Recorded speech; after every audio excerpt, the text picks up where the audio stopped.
Big boss season 12 ನಿನ್ನೆ ತಾನೇ grand opening ಆಯಿತು. 19 ಜನ ಕಂಟೆಸ್ಟೆಂಟ್ನ ಬಿಗ್ ಬಾಸ್ ಮನೆ ಒಳಗೆ ಕಳಿಸಲಾಯಿತು. ಯಾಕೆ 19 ಜನ ಅಂತ ಹೇಳಿ ಎಲ್ರಿಗೂ ಕನ್ಫ್ಯೂಷನ್ ಆಗ್ತಾ ಇತ್ತು. ಆದರೆ ಬಿಗ್ ಬಾಸ್ ರಾತ್ರಿ ಒಂದು ಎಲಿಮಿನೇಷನ್ ಶಾಕನ್ನು ಕೊಟ್ಟಿದ್ದಾರೆ. ಬಿಗ್ ಬಾಸ್ನ ಮೊದಲ ದಿನವೇ ಮನೆಯಿಂದ ಒಬ್ಬರು ಆಚೆ ಹೋಗ್ತಿದ್ದಾರೆ. ಇದು ಬಿಗ್ ಬಾಸ್ ಇತಿಹಾಸದಲ್ಲೇ ಮೊದಲ ಬಾರಿ ನಡೀತಿರುವಂತಹ ಒಂದು ಟಾಸ್ಕ್ ಅನ್ಬೋದು. ಟ್ವಿಸ್ಟ್ ಮೇಲೆ ಟ್ವಿಸ್ಟ್ ಇರುತ್ತೆ ಅಂತ ಹೇಳಿ ಬಿಗ್ ಬಾಸ್ ಅವರು ಈ ಹಿಂದೆನೇ ಹೇಳಿದ್ರು.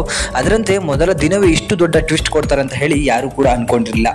ಇದಕ್ಕಿದ್ದ ಹಾಗೆ ಮನೆಯಲ್ಲಿ ಬಿಗ್ ಬಾಸ್ ವಾಯ್ಸ್ ಬರುತ್ತೆ. ಆ ವಾಯ್ಸಲ್ಲಿ ಎಲ್ರಿಗೂ ಕೂಡ ನಾನು ಸ್ವಾಗತ ಮಾಡಲಿಕ್ಕೆ ಬಂದಿಲ್ಲ, ಒಬ್ಬರನ್ನ ಮನೆಯಿಂದ ಆಚೆ ಹಾಕಲಿಕ್ಕೆ ಬಂದಿದ್ದೀನಿ. ಪರಸ್ಪರ ಚರ್ಚಿಸಿ ಒಬ್ಬರನ್ನ ಮನೆಯಿಂದ ಈ ಕೂಡಲೇ ಆಚೆ ಕಳಿಸ್ಬೇಕು ಅಂತ ಹೇಳಿ ಬಿಗ್ ಬಾಸ್ ಅವರು ಒಂದು ಅನೌನ್ಸ್ ಮಾಡೇ ಬಿಡ್ತಾರೆ. ಎಲ್ಲರೂ ಕೂಡ ಚರ್ಚಿಸಿ ಟಾಪ್ 3 ಅಂದರೆ ಬಾಟಮ್ 3 ಅನ್ನು ಆಯ್ಕೆ ಮಾಡ್ತಾರೆ. ಅದರಲ್ಲಿ ಸ್ಪಂದನ, ಮಾಳು ಹಾಗೂ ರಕ್ಷಿತಾ ಈ 3 ಜನನೂ ಇರ್ತಾರೆ. ಅದರಲ್ಲಿ ಮಾಳು ಅವ್ರನ್ನ ಯಾಕೆ ಆಯ್ಕೆ ಮಾಡಿದ್ದಾರೆ ಅಂತ ಖಂಡಿತ ಗೊತ್ತಿಲ್ಲ.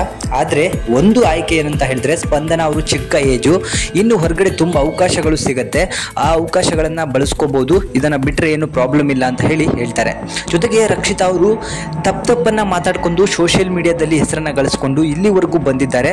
ಮತ್ತು ಇವರಿಗೂ ಕೂಡ ಹಲವಾರು ಅವಕಾಶಗಳು ಸಿಗ್ಬೋದು ಅಂತಲೂ ಕೂಡ ಇವರನ್ನು ಆಚೆ ಇಟ್ಟರು.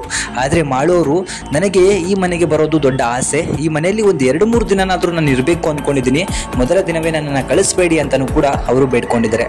ಆದರೆ ರಕ್ಷಿತಾ ಅವರು ಏನು ಮಾತಾಡಿದ್ದಾರೆ ಅಂತ ಹೇಳಿ ಖಂಡಿತ ಗೊತ್ತಿಲ್ಲ. ಆದರೆ ಇದು ದೊಡ್ಡ ಪ್ರಾಂಕ್ ಆಗ್ಬೋದು, ಟ್ವಿಸ್ಟ್ ಆಗ್ಬೋದು, ಅಥವಾ ಇವ್ರನ್ನ ಸೀಕ್ರೆಟ್ ರೂಮಲ್ಲೂ ಇಡಬಹುದು, ಅದು ಖಂಡಿತ ಗೊತ್ತಿಲ್ಲ. ಆದರೆ ಮೊದಲ ದಿನವೇ ಎಲಿಮಿನೇಷನ್ ಶಾಕ್ ಕೊಟ್ಟಿರೋದು ಯಾವ ರೀತಿಗೆ ಟ್ವಿಸ್ಟ್ ಆಗುತ್ತೆ ಖಂಡಿತವಾಗಿ ಗೊತ್ತಾಗ್ತಿಲ್ಲ.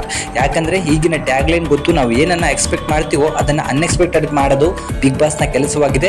ನಾವೇನು ಅನ್ಕೋತೀವಿ ಅದರ ಉಲ್ಟಾ ಆಗ್ತಾ ಹೋಗುತ್ತೆ. ಸೊ ಎಲಿಮಿನೇಷನ್ ಮೊದಲ ದಿನವೇ ನಡೆದ್ರೆ ಅವರಿಗೆ ದೊಡ್ಡ ಹೊಡೆತ ಅನ್ಬೋದು. ಬಿಗ್ ಬಾಸ್ನ ಒಂದು ಅವಕಾಶ ಸಿಗೋದೇ ದೊಡ್ಡ ಒಂದು ಅದೃಷ್ಟ.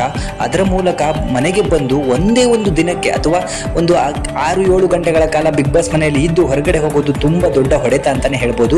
ಬಟ್ ಈ 3 ಜನರನ್ನ ಮನೆ ಮಂದಿ ಎಲ್ಲರೂ ಸೇರಿ ಆಯ್ಕೆ ಮಾಡಿದ್ದಾರೆ. ಈ 3ರಲ್ಲಿ ಒಬ್ಬರು ಮನೆಯಿಂದ ಆಚೆ ಹೋಗುವಂಥದ್ದು ಖಂಡಿತನಾ, ಅಥವಾ ಇದೊಂದು ಪ್ರಾಂಕ್ ಆಗತ್ತಾ, ಅಥವಾ ಟ್ವಿಸ್ಟ್ ಏನಾದರೂ ಕೊಡ್ತಾರಾ ಅಂತ ಹೇಳಿ ಕಾದು ನೋಡಬೇಕಾಗತ್ತೆ.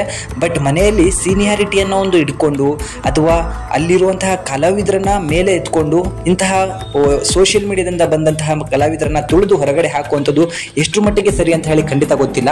ಬಟ್ ಇವರು ಒಳಗಡೆ ಧ್ವನಿಯನ್ನು ಎತ್ತಿದ್ರೆ ಟ್ವಿಸ್ಟ್ ಸಿಗೋದ್ರಲ್ಲಿ ಗ್ಯಾರಂಟಿ ಇದೆ. ಬಟ್ ಧ್ವನಿ ಎತ್ತಿದೆ ಸೈಲೆಂಟಾಗಿ ಏನಾದರೂ ಒಳಗಡೆನೆ ಇದ್ದರೆ ಇವರು ಆಚೆ ಬರುವಂಥ ಸಾಧ್ಯತೆಯೂ ಇದೆ. ಬಟ್ ಯಾರೂ ಕೂಡ ಇದನ್ನು ಖಂಡಿತ ಒಪ್ಕೋಬಾರ್ದು ಅಂತ ಹೇಳಿ ನನಗನ್ಸುತ್ತೆ. ಇದರ ಬಗ್ಗೆ ನಿಮಗೇನು ಅನ್ಸುತ್ತೆ ಅದನ್ನು ಕಮೆಂಟ್ ಮಾಡಿ ನನಗೆ ತಿಳಿಸಿ. Thank you.